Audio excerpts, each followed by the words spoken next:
सामान्यतया रिस के हो भने आफूभित्रको असन्तुष्टिलाई नै रिस भनिन्छ।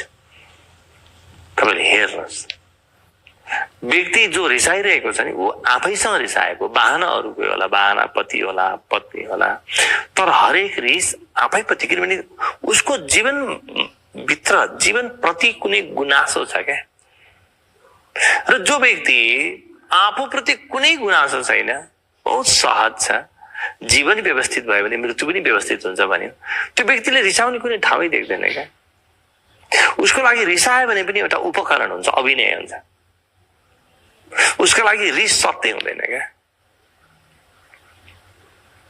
त अब धेरै ठुलो शक्ति हो, तर तपाईं जस्तो तपाईले म 1 महिनामा यो किताब लेखिसक्छु भनेर तपाईले सुरु गर्नु भने रिसाउने फुर्सद हुन्छ?